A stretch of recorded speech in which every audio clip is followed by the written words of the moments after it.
I want to start this the same way most of the conversations with my clients start. They send me a song and they say something like, I've worked on this for weeks, it feels finished but I'm not sure, it feels finished but I don't trust it yet. And almost every time I'll tell them the same thing. The song isn't unfinished, it lacks decision. If this sentence makes you uncomfortable, then stay with me. Because if you're watching this, you're probably closer than you think. Let me explain something. When a song feels like it's finished but unfinished, it's probably because of three things. There are usually three forces pulling against each other and against you. And all of it happens at the same time. Force 1, emotional over-identification. Force 2, feedback without responsibility.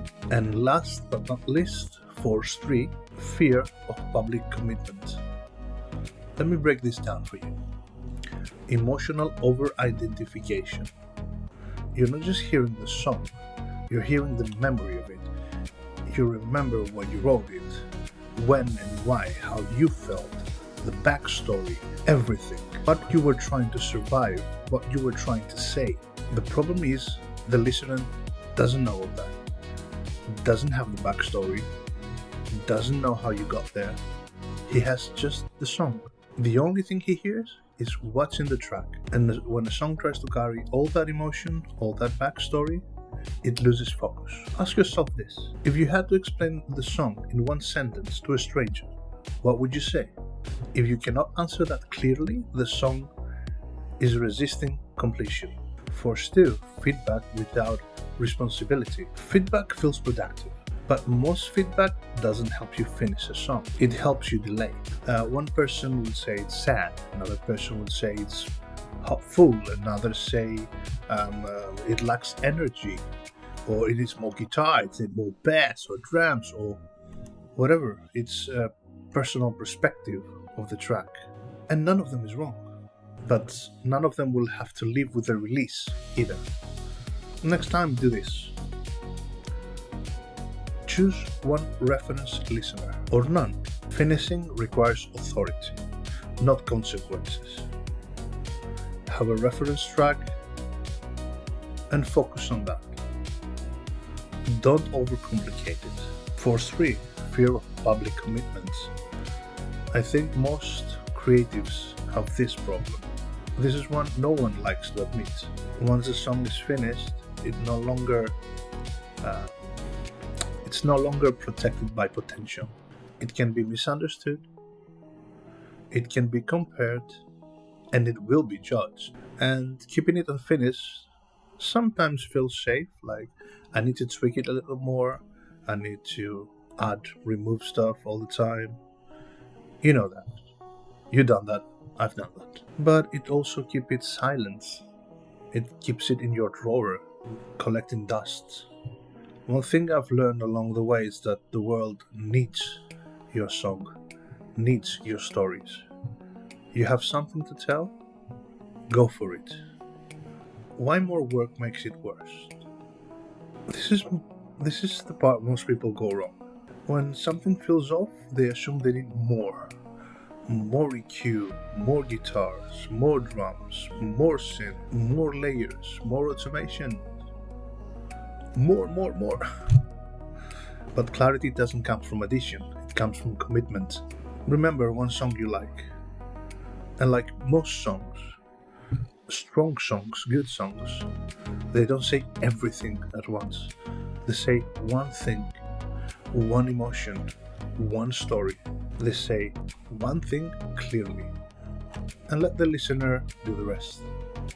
Take them into their own world, own journey, own memories. This is the magic. Next time you do a track, try this.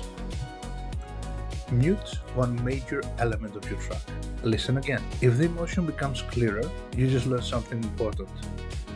You didn't need that element. Here's a simple framework I use with my clients when the track refuses to land, refuses to be finished. Ask yourself, what would someone feel in the end of the song? After it's all done, it's finished. After they're finished listening. Not what happened, or what you meant or what you wanted to say would be their final emotional state. Another thing you can do is think that anything that pulls the song to another emotional direction weakens it. It has to go. This is where restraint becomes power. Step 3, choose the version you can stand behind. Finish doesn't mean perfect. Finish means this version represents me, even if it's imperfect. Most of songs are not perfect, but they get the message across. They tell the story. Another thing is when to decide to stop doing it alone. This is usually the point where people bring someone else in, a friend who knows production, a friend who's an amazing guitarist, or a vocalist who can help them get to the right direction, who has done it before. Not because they're incapable, but because they're too close to their work and they need some fresh ears and eyes to get another perspective, to get a little more clearly the idea. But this means that you are focused on that one emotion, as we said before. An outside perspective doesn't mean it will bring new ideas. It can make the ideas we have land better. If your song feels like it's unfinished, or it feels like it will never be finished, it's probably because it's asking you to decide not to work harder. And that's not failure, like we've all been there. You just need to be focused on that one story you need to tell, that one emotion you want to get across to the audience, to your listeners, to your fans. You don't need to make the song bigger. You need to let it say one thing clearly. When you do, the song won't just end.